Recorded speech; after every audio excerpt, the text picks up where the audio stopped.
राजीव बाहर आकर गुस्से से चांदनी को पकड़ता है। तो तुम कल विक्रम से मिलने गई थी, राजीव कहता है। हाँ, बहुत बड़ी गलती हो गई मुझसे तुम्हें पहचानने में। चांदनी अपना हाथ राजीव से छुड़ाते हुए, आप पहचान गए ना, तो अब हटिए मेरे रास्ते से और मुझे जाने दीजिए। राजीव गुस्से से चांदनी का हाथ पकड़कर उसे अपने साथ ले जाता है। छोड़िए मेरा हाथ। राजीव उसे मंदिर के पीछे ले जाता है जहां कोई भी नहीं है। छोड़िए मुझे। क्या लगता है तुम्हें कि मैं बेवकूफ हूँ? कल तुम्हारी वजह से मैं सारा दिन परेशान रहा, रात भर एक पल के लिए भी नहीं सोया, और तुम उस विक्रम के साथ थे, उससे मिलने जेल तक चली गई। राजीव कहता है, हाँ गई थी, मैं विक्रम सर से मिलने गई थी, क्योंकि बॉस है वो मेरे। पर आप कौन होते हो मुझसे ये सब पूछने वाले? हम दोस्त है ना, तो दोस्ती की हद में रहिए। राजीव हैरानी से, हम सिर्फ दोस्त हैं? तो और क्या है?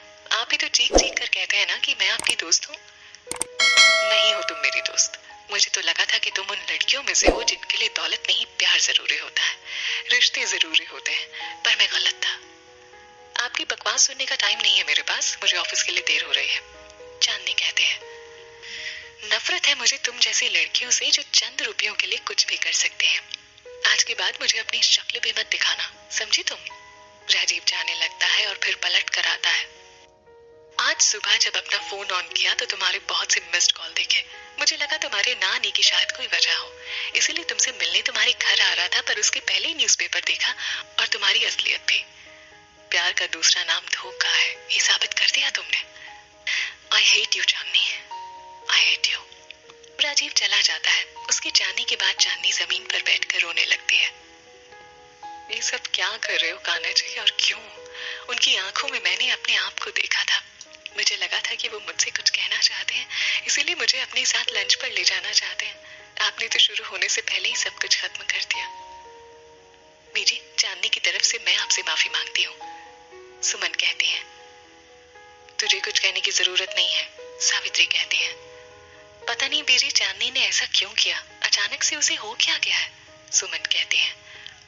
शायद भाई साहब की इस हालत की वजह से परेशान है, इसीलिए इस तरह बर्ताव कर रही है, मनोरमा कहती है।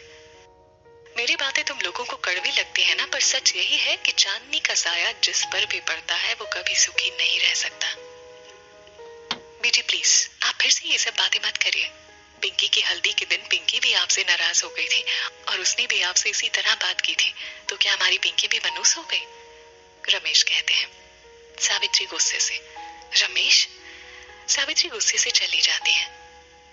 भाभी आप सिन्हा साहब का ख्याल रखिए, सब ठीक हो जाएगा। रमेश और मनोरमा चले जाते हैं। चांदनी ऑफिस पहुंचती है और अपनी कैबिन में जाती है।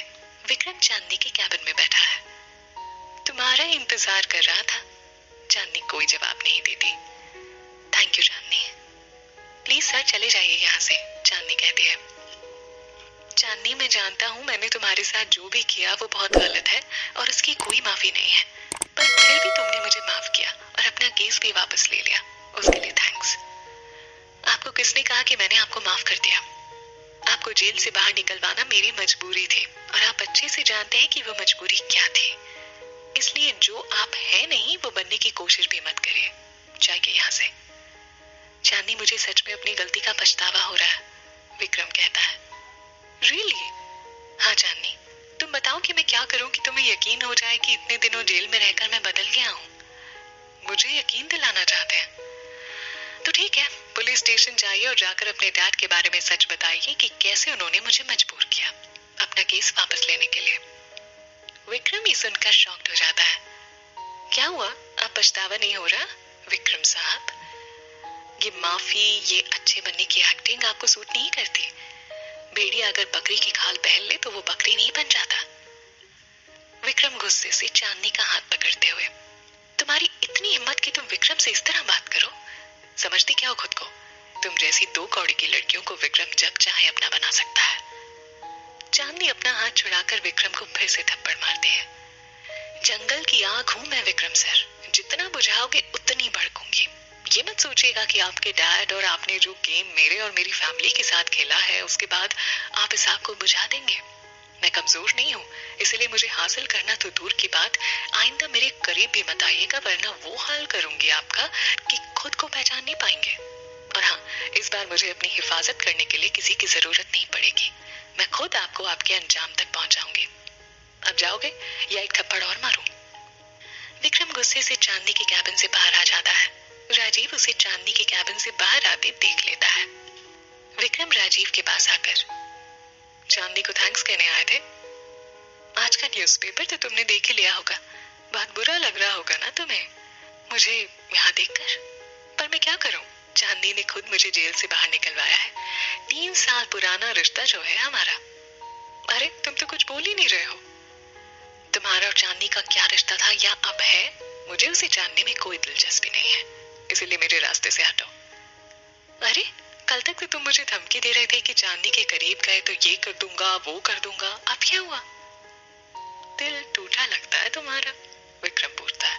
विक्रम कहता है, राजीव किसी को अपने दिल में आने की इजाजत ही नहीं देता, तो उसका दिल टूटने का तो सवाल ही नहीं उठता। चांदनी बाहर आ जाती है। राजीव उसे देख लेता है। प्यार जिंदगी का वो खूबसूरत धोखा होता है जिसका एहसास इंसान को बर्बाद होने के बाद होता है। नफरत है मुझे तुमसे, तुम्हारी शक्ल भी नहीं देखना चाहता मैं।